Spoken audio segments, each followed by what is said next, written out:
Saatnya diskusi pertama dalam Sapa Indonesia Malam, Saudara. Presiden Prabowo Subianto menyetujui pembentukan Komisi Reformasi Kepolisian. Hal itu disampaikan sejumlah tokoh usai bertemu Presiden Prabowo di Istana Kepresidenan Jakarta kemarin.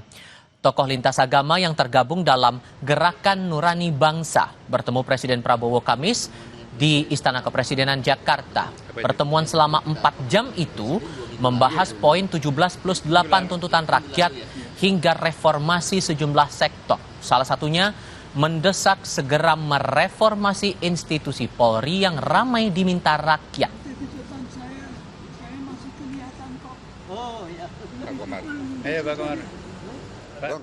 Tadi juga disampaikan oleh Gerakan Nurani Bangsa perlunya evaluasi dan reformasi kepolisian yang disambut juga oleh Pak Presiden akan segera membentuk tim atau komisi reformasi kepolisian. Saya kira ini juga atas tuntutan dari masyarakat yang cukup banyak. Terima kasih. Desakan mereformasi kepolisian kencang disuarakan publik usai penanganan unjuk rasa yang dinilai berlebihan pada akhir Agustus lalu. Presiden Prabowo Subianto merespons dengan akan membentuk komisi reformasi kepolisian. Namun sejauh mana langkah ini bisa memperbaiki Polri menjadi lebih baik?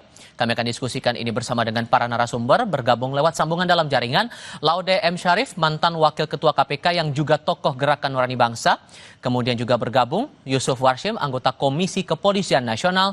Dan hadir pula bersama kami Ketua Perhimpunan Bantuan Hukum dan Hak Asasi Manusia, Julius Ibrani. Selamat malam semuanya, dengan Tifal di sini, apa kabar? Selamat malam Tifal, terima kasih. Terima kasih semuanya sudah bergabung dalam diskusi kali ini. Kami menantikan juga Pak Laude Muhammad Syarif untuk segera bergabung dalam diskusi kami kali ini. Pak Yusuf, begini, kalau melihat semangat dari teman-teman Gerakan Nurani Bangsa kemarin datang bertemu dengan Presiden dan meminta ada lembaga khusus atau tim khusus reformasi kepolisian, ada kesan kan ini mencoba untuk dalam tanda kutip menandingi posisi Kompolnas yang salah satu poinnya kalau dalam Perpres 17/2011 juga punya peran untuk pengawasan fungsional terhadap kinerja Polri untuk menjamin profesionalisme dan kemandirian Polri. Teman-teman Kompolnas melihat itu juga atau ada pandangan lain? Iya, terima kasih Mas Tiba. Ya tentu apa yang disampaikan oleh para tokoh-tokoh bangsa ke Bapak Presiden tentu itu satu aspirasi yang itu ya perlu kita hormati dan Presiden menyambut baik respon terhadap apa yang disampaikan aspirasinya. Yang kedua, kami sejauh ini terus memantau, mencermati terkait dengan wacana reformasi itu sendiri. Sebenarnya ya reformasi itu terus berlangsung gitu. Kalau kita sebut ya Polri itu yang pada saat ini kan sebenarnya produk reformasi 1998 yang itu diawali oleh adanya pemisahan TNI Polri, yang kemudian ada amandemen Undang-Undang Dasar 1945, ada di pasal 30 disebutkan di situ apa yang menjadi tugas dan kedudukan Polri sebagai alat negara, terus melakukan pembentukan Undang-Undang Nomor 2 Tahun 2002 tentang Kepolisian Negara Republik Indonesia, yang disitulah dibentuk Kompolnas, dan Kompolnas sendiri juga merupakan produk reformasi. Nah tentu reformasi ini terus berjalan, kita cermati di kepolisian, reformasi, ada reformasi struktural, ada reformasi instrumental, yang saya sendiri sudah pernah juga menulis bahwa reformasi yang harus terus diakselerasi adalah reformasi kultur. Itu yang tentu reformasi terus berlangsung. Begitu juga apa yang telah disampaikan kepada Bapak Presiden, yaitu tentu bagian daripada reformasi yang terus berlangsung itu, yang itu tentu ada hal-hal yang baru barangkali tentu akan didiskusikan lebih lanjut. Oke, dan kita juga sudah bergabung saat ini dengan Pak Laude Muhammad Syarif. Pak Laude dengan Tifal di sini, Pak. Apa kabar, Pak?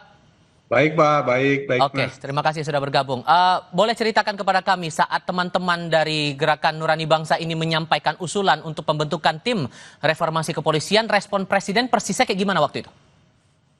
Ya, sebenarnya itu masuk di dalam catatan yang disampaikan oleh GNB kepada Presiden. Tapi ketika beliau membaca itu, beliau langsung memberi jawaban bahwa wah ini sudah dipikirkan. Walaupun saya tidak bertemu Bapak-Bapak, ini sudah dipikirkan dan ini akan segera dilaksanakan. Bahkan beliau bilang, bahkan kepresnya ini tinggal saya teken seperti itu. Jadi maksudnya ternyata memang ada upaya untuk itu. Dan oleh karena itu kita berterima kasih untuk itu, sangat menghargai. Namun demikian, kita belum tahu mau apa isi dari Kepres itu, model reformasi seperti apa yang akan yang akan dilaksanakan oleh pemerintah. Kami belum tahu. Oke, tapi apakah dari teman-teman yang mengusulkan ini nggak merasa bakal tumpang tindih kalau tim ini jadi dibentuk dengan Komisi Kepolisian Nasional yang secara tugas fungsinya pun juga sama begitu? Kalau kita lihat dari Perpres 17 2011 yang pengawasan fungsional terhadap kinerja Polri menjamin profesionalisme dan kemandirian Polri itu. Beda banget sih menurut saya dengan Kompolnas. Kompolnas itu kan sebagai pengawas ya. Sebagai pengawas dari kerja-kerja untuk kepolisian. Tetapi terus terang, ya sebagai orang yang suka bantu internal polisi dari sekitar berapa tahun ya, sekitar 20 tahun lebih. Terus terang 10 tahun terakhir ini tuh reformasi internal Polri itu tidak jalan sama sekali. Seperti contoh ya, pada saat saya belum ke KPK itu saya masih ingat tahun 2015 kita launch Police Governance Index. Jadi tentang indeks tata kelola kepolisian. Di situ kita tentukan itu. Kita tentukan semuanya mana yang sudah memenuhi dari Lantas, Polda-Polda dan seterusnya. Terakhir itu yang kita ingin ukur itu adalah sebenarnya reskrim. Tapi akhirnya polisi nggak pernah mau diukur itu yang reskrim itu seperti itu. Akhirnya Pak Tito pindah ke mana? Pindah ke menjadi menteri di bawah Pak Sigit itu ya habis itu penilaiannya itu nggak ada lagi. Oke. Yang berikutnya lagi, saya pikir ini yang penting itu sebenarnya. Apa itu? Mabes Polri itu kan dia sudah punya, karena saya ikut bantu dari dulu, dia sudah punya blueprint untuk reformasi internal Polri, termasuk strukturalnya. Misalnya itu sudah jelas itu. Mabes kecil, Polda sedang, Polres besar, Polsek kuat. Itu blueprint Polri. Tapi apa yang terjadi? Mabes makin membesar, Polda makin membesar, Polsek ini nggak pernah diperhatikan. Seperti itu. Jadi reformasi struktural itu juga tidak berjalan, bahkan memperluas kewenangan kemana-mana, termasuk Oke. Kalau menurut Bung Julius nih melihat perspektif ini dengan ide untuk membentuk tim reformasi kepolisian, sementara kita juga punya Kompolnas agar tidak tumpang tindih, ini gimana membaca peran nantinya seharusnya dengan adanya tim itu kalau jadi dibentuk oleh Presiden? Bung Julius. Ya, gini, Tifal. Kita dudukkan dulu perspektif yang paling fundamental ya, supaya kita tuh nggak jadi orang yang kagetan gitu ya. Polri ini institusi yang diberikan mandat dari konstitusi, pasal 30. Kaitannya dengan pertahanan dan keamanan ada di situ. Dengan 3 matra fungsi, yang pertama adalah Gakumdu, penegakan hukum terpadu, ketertiban umum dan juga pelayanan masyarakat. Itu. Artinya Polri ini setara dengan kebutuhan sehari-hari masyarakat. Gitu. Nah, sehingga tadi saya katakan usulan-usulan reformasi Polri tidaklah boleh berbasis 1-2 peristiwa kemudian eventual tertentu, tetapi dia harus berkesinambungan dan kata kunci yang paling penting adalah dia terstruktur. Dinamikanya terstruktur, maka perbaikannya, evaluasinya harus terstruktur. Saya catat betul usulan-usulan reformasi Polri dari berbagai macam pihak itu muncul ketika ada peristiwa. Tetapi ketika peristiwanya sudah mulai reda, maka orang-orang ini hilang. Gitu. Itu yang pertama. Yang kedua adalah kami melihat berbagai macam fungsi Kompolnas dan juga kelompok-kelompok akademisi dan yang lain. Yang menjadi persoalan ini belum terakomodasi secara holistik dan komprehensif. Yang kami harapkan adalah karena bicara Polri bicara kebutuhan sehari-hari, maka reformasinya adalah kegiatan sehari-hari. Jangan ada di kepala kita reformasinya tuh seperti reformasi 66, reformasi 98, sekali selesai kedip sudah bubar. Tidak. Nah, dari situ maka yang harus kita pikirkan kata kuncinya satu. partisipasi publik dalam setiap kerangka perbaikan dan evaluasi Polri. Supaya tidak kemudian bombastis lalu ekspektasinya terlalu berlebih, bahkan menjadi tidak relevan dengan apa yang terjadi. Nah, ini kata kuncinya. Kami berharap itu bisa digagas Kompolnas, bisa digagas Propam, bisa digagas Komisi 3 dan yang lain. Dan jangan pernah berbasis 1-2 peristiwa lalu selesai karena hanya mengikuti hingar-bingar. Dan sejauh ini Pak Yusuf, kalau Anda membacanya, terutama dari suara-suara publik belakangan ini terhadap institusi Polri, hal esensial apa yang rasanya perlu dan penting untuk direformasi dari institusi ini? Ya tadi saya sudah sampaikan bahwa reformasi Polri itu tidak akan pernah berhenti, terus. Tadi sudah disampaikan oleh Pak Laude terkait dengan apa yang dimaksud di dalam reformasi internal. Salah satunya kami sendiri juga sudah mengingatkan dan menjadikan usulan arah kebijakan Polri kaitannya dengan kelembagaan yang kita tetap usulkan penguatan pada piramida terbalik.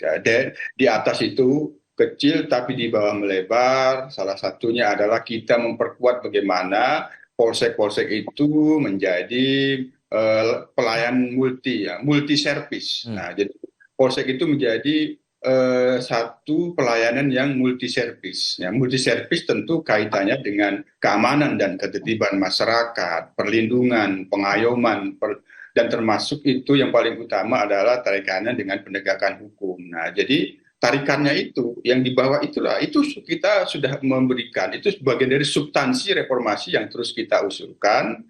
Begitu juga yang disampaikan oleh Mas Julius, artinya dia harus komprehensif, tidak bisa kasuistis, parsial gitu. Bahwa reformasi itu Polri harus terus kita kawal. Nah, perhatian saya sendiri yang itu sudah pernah menulis juga, reformasi kultur. Dalam tren 10 tahun terakhir, kalau kita hitung dari 2014, Polri itu tidak pernah luput dari sorotan yang namanya perilaku. Oleh karena itu, ketika nanti memang apabila jadi, ya kita akan dibentuk oleh Bapak Presiden, tim yang dimaksud reformasi Polri itu ya kami sebenarnya akan mengkonsolidasikan kembali apa yang telah pernah kami usulkan menjadi arah kebijakan kepada Bapak Presiden. Dalam hal reformasi kultur, kami telah menyampaikan satu usulan penguatan pengawasan. Pengawasan internal, pengawasan eksternal, ya apakah Kompolnas direkonstruksi menjadi lembaga pengawas di bidang kode etik atau pengawasan kinerja yang lebih spesifik pada penegakan hukum sehingga bisa bersinergi dengan Komisi Yudisial, dengan Komisi Kejaksaan, apakah seperti itu. Tapi intinya kami pernah mengusulkan satu arah kebijakan kepada Bapak Presiden, penguatan pengawasan, sehingga kalau ini kita sebut masih reformasi, ya reformasi pengawasan Polri. Oke, termasuk reformasi kultur ini soal masih ada polisi yang tidak menerima laporan atau aduan masyarakat dengan berbagai alasan. Itu juga termasuk ya Pak ya, masuk dalam kultur itu tadi? Yes, ya kultur yang kita harus terus kawal. Perubahannya adalah kultur yang melindungi. Nah tentu ini semakin meminimalisir kekerasan, represif, unlawful, kultur yang melayani, tidak memunculkan tagar percuma lapor polisi karena dianggap Polri tidak melayani. Kan itu yang harus terus kita lakukan, akselerasi agar terjadi perubahan kultur yang sangat signifikan. Dan ini tentu dalam perspektif kami sebagai pengawas diperlukan penguatan pengawasan terhadap perubahan kultur itu. Oke, apakah juga masalah kultur ini jadi hal esensial juga di mata GNB, makanya kemudian usul tim reformasi kepolisian itu jadi bagian, dan ekspektasi teman-teman GNB ini untuk anggota tim itu kalau jadi akan dibentuk oleh Presiden, pihak-pihak mana saja yang harusnya terlibat di situ? Kita akan jawab nanti usai jeda berikut ini. Kami segera kembali. Silakan.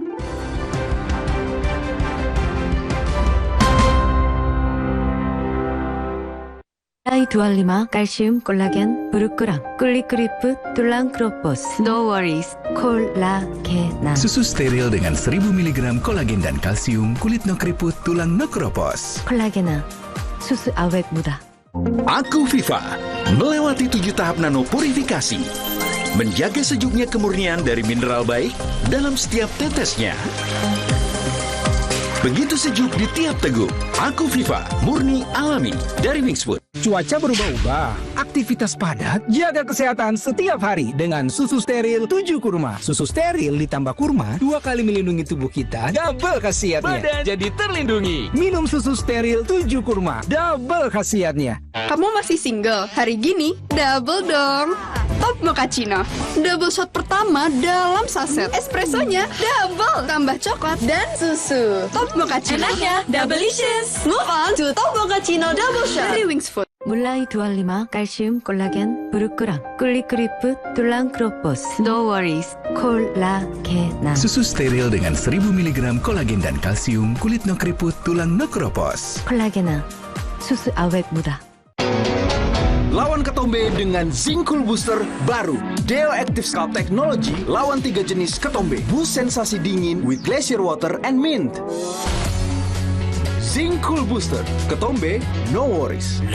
Cuaca berubah-ubah, aktivitas padat, jaga kesehatan setiap hari dengan susu steril 7 kurma. Susu steril ditambah kurma 2 kali melindungi tubuh kita, double khasiatnya. Badan jadi terlindungi. Minum susu steril 7 kurma, double khasiatnya. Kamu masih single? Hari gini, double dong. Top Mochaccino, double shot pertama dalam saset. Espressonya double, tambah coklat dan susu. Top Mochaccino, enaknya double-licious. Move on to Top Mochaccino double shot dari Wings Food. 몰라이 두알리마 칼슘 콜라겐 부르크랑 꿀리크리프 툴랑 크로포스 No worries 콜라게나 Susu steril dengan 1000 mg kolagen dan kalsium, kulit no keriput, tulang no keropos. 콜라게나 수수 awet muda. Tiap orang punya semangatnya masing-masing untuk memberikan yang terbaik. Terima kasih untuk kamu yang tidak bercerita, tapi selalu semangat 100%. Kopi Kapal Api, jelas lebih enak. Cuaca berubah-ubah, aktivitas padat, jaga kesehatan setiap hari dengan susu steril 7 kurma. Susu steril ditambah kurma 2 kali melindungi tubuh kita, double khasiatnya. Badan jadi terlindungi. Minum susu steril 7 kurma, double khasiatnya. Biar ngumpul makin seru, yuk bikin masakan yang pasti diserbu. Wajib pakai kecap sedap kedelai hitam spesial dari kedelai hitam dan gula aren terbaik. Semur lidahku, bikin lidah auto party menggoda. Aduh sama cumi kecap tante. Caramelize. Wilgos Apro, giliranku bikin yang specialisius. Looks good kan?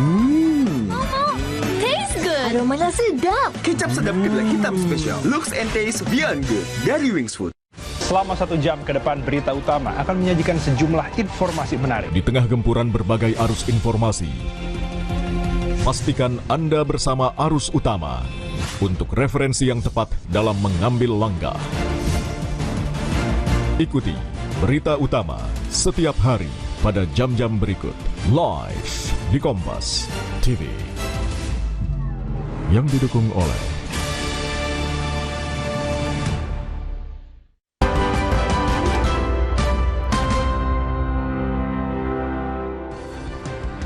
Belum lama ini viral, Bapak-Bapak sekalian, video polisi di Polsek Cikarang Utara yang menolak aduan dari korban curanmor. Bahkan disebut oleh pihak polisi saat itu yang ada di sana dalam video itu, udah lepasin aja. Kalau tadi mengutip pernyataan Pak Yusuf, ya karena itu bagian dari kultur sebagai polisi itu sebagai pelindung masyarakat, harusnya itu juga bagian yang concern dijadikan untuk mereformasi kepolisian tanpa henti. Kalau menurut Pak Laude, Anda merasa bahwa hal itu juga perlu agar tidak terulang lagi di kemudian hari? Ya sangat perlu. Jadi itu kalau dikatakan oleh Pak Yusuf itu tadi itu soal reformasi kultural ini saya pikir ini yang paling tidak berjalan. Mulai dari impunitas. Ya kalau bisa ya misalnya melakukan kejahatan itu, misalnya dalam kasus Sambo, itu hampir diputar-putar itu. Saya kebetulan nomor 2, saya kebetulan waktu itu menjadi tim gabungan pencari fakta Kanjuruhan. Itu juga tuh. Dan terus terang saya agak kecewa juga dengan Kompolnas waktu itu. Saya akan bahkan ingin membela Mabes Polri itu waktu itu. Dan seterusnya. Misalnya ini yang nyiram air keras ke novel itu. Itu kan semuanya itu kultural. Dan makanya sekarang itu tuh ketika misalnya dikatakan kenapa polisi menjadi kayak partai coklat, this all kultural seperti itu. Jadi hal-hal seperti ini nih yang tidak ada terus terang peningkatan yang signifikan. Karena walaupun bagaimana strukturnya diubah, misalnya itu, lihat anggaran. Anggaran itu sekarang nomor 2 terbesar setelah Kementerian Pertahanan. Terus apa yang didapatkan masyarakat dari seperti itu? Jadi ini hal-hal yang seperti inilah sebenarnya makanya teman-teman di Kompolnas itu fokusnya di sini, di samping struktur yang tadi itu, yang apa namanya ya blueprint mereka saja mereka nggak ikutin. Yang saya sebut tadi itu, yang harusnya itu segitiga, jadi 15 itu sedikit. Misalnya dulu Pak, bahkan kita pernah mengusulkan itu, Propam dan Irwasum itu apa sih bedanya? Mungkin itu perlu disatukan doang. Sekarang bahkan mereka buka divisi lain dan seterusnya, memperlebar jabatan jenderal di kementerian dan lembaga yang lain, sehingga polisi itu dianggap menguasai semua seperti itu. Sedangkan Polsek nggak diperhatikan. Oke, Anda juga sependapat Bung Julius atau punya pandangan lain? Belajar dari kasus Cikarang Utara tadi. Oke, kalau kita belajar dari kasus Cikarang itu ada 2 konteks di situ. Pertama pelayanan masyarakatnya, yang kedua adalah penegakan hukumnya. Maka kalau kita bicara kultur saja itu tidak cukup. Kita harus bicara struktur di situ. Yang menjadi pertanyaan di depan adalah seberapa banyak petugas kepolisian dibandingkan dengan misalnya angka fluktuasi pengaduan yang disampaikan oleh masyarakat, itu pertama. Yang kedua, seberapa besar anggaran yang dimiliki dan dialokasikan untuk penegakan hukum dan pelayanan masyarakat dalam hal pengaduan-pengaduan itu. Yang ketiga, seberapa besar fasilitas yang dimiliki untuk menunjang penegakan hukum ya, Gakumdu di situ dalam hal pengaduan-pengaduan masyarakat. Nah, ini yang saya katakan pentingnya kunci partisipasi publik agar sinkron antara kebutuhan dan kemudian yang merespon laporan. Makanya saya katakan kultur saja tidak cukup, struktur itu juga menjadi penting. Terlebih lagi kita juga dari dulu mendorong penguatan pendidikan para petugas dari Polri baik dalam hal penegakan hukum maupun pelayanan masyarakat, dan ini 2 perspektif yang berbeda. Jadi dimensinya tidak bisa single dimension, dia multi konteks. Karena tadi saya katakan yang berhadapan langsung dengan masyarakat, yang melayani langsung dengan masyarakat adalah petugas Polri, dan ini yang harus menjadi concern baik Kompolnas ataupun tim dari perbaikan internal dari pengawasan Polri itu sendiri gitu, Ilan. Oke, sekarang adalah yang kita pikirkan siapa yang akan mengisi tim ini, Pak Yusuf. Dengan posisi Kompolnas yang juga tetap mengawasi bagaimana tugas-tugas Polri ini bisa berjalan profesional, apakah sesungguhnya Kompolnas berharap juga bisa ikut terlibat dalam entah penyusunan atau mungkin bergabung dalam tim reformasi kepolisian ini? Ya tentu apabila itu ada pada kehendak Presiden, ya tentu apabila Kompolnas diikutsertakan, kami akan bekerja secara optimal. Yang lalu juga kami bersama Pak Laude ini ada membentuk tim percepatan reformasi hukum yang itu di bawah Kementerian Polkam Pak Mahfud MD, Kompolnas ikut. Nah, kita bekerja pada waktu itu dan itu sudah ada hasilnya. Substansi-substansi yang bisa disebut untuk reformasi terus Polri itu ada di dalam situ. Nanti kita akan konsolidasikan kembali karena di situ juga disebut ada yang dimaksud struktur terkait dengan penempatan perwira tinggi Polri di luar struktur, karena itu juga termasuk disorot di dalam dokumen reformasi percepatan reformasi hukum, termasuk juga penguatan pengawasan itu juga disorot. Nah itu tentu apabila kita nanti memang itu sudah ada dibentuk oleh Bapak Presiden dan Kompolnas dilibatkan di dalamnya, ya kami akan proaktif bekerja secara optimal apa yang dimaksud di dalam tim itu. Harapannya tentu. Tambahkan Pak Yusuf, silakan Pak, singkat saja. Kemarin itu buku yang dihasilkan itu karena itu kan produksi usulan dari civil society ya, dan sudah diberikan kepada Presiden Joko Widodo waktu itu, tapi terus terang belum ditindaklanjuti. Sehingga kemarin pada waktu ketemu Presiden saya bawa 2 eksemplar, satu saya berikan kepada Presiden sendiri dan diterima, dan satunya lagi saya berikan kepada Mensesnek, seperti itu. Jadi mudah-mudahan itu bisa dijadikan sebagai bahan awal ya, dan mudah-mudahan juga diisi oleh orang-orang yang mempunyai pengetahuan yang cukup. Kalau saya agak berbeda pendapat dengan Mas Yusuf dengan juga Laude. Saya katakan bahwa mandatnya itu konstitusional. maka perbaikan sistem dan struktur tidak boleh kasuistis. Saya tidak memandang bahwa kalau urgensi ada, setiap lembaga urgensi evaluasi penting setiap hari. Tetapi apabila kita mendasarkan evaluasi dan perbaikan sistem ini secara kasuistis, maka saya pastikan ini akan bernasib seperti tim pencari fakta, tim gabungan, tim independen ini itu yang sekali selesai dan tidak bisa menyentuh akar persoalan secara fundamental. Dan akibatnya perbaikan itu tidak akan menyentuh sistem dan struktur. Dan dengan demikian saya akan pastikan akan terjadi keberulangan dari kesalahan-kesalahan sebelumnya. Makanya harus terinstitusionalisasikan, harus berjangka panjang, dan blueprint sudah ada. Jadi bentuklah kebijakan, bukan tim-tim yang sifatnya kasuistis begitu. Sehingga ujungnya adalah keseriusan dari pemerintah. Kalau betul kemudian ingin membentuk tim ini, maka keseriusan membentuk timnya, siapa orang-orangnya dan tugas-tugasnya kalau memang betul mau memperbaiki akar dari masalah dari institusi Polri ini. Bapak-bapak sekalian, terima kasih banyak sudah mau bergabung dalam diskusi kami kali ini. Saya selalu semuanya. Selamat malam. Mas Julius. Terima kasih, Mas Isu. Audrey Chandra akan hadir dalam diskusi berikutnya di Sapa Indonesia Malam. Menteri Keuangan Purbaya Yudi Sadewa menggelontorkan dana 200 triliun rupiah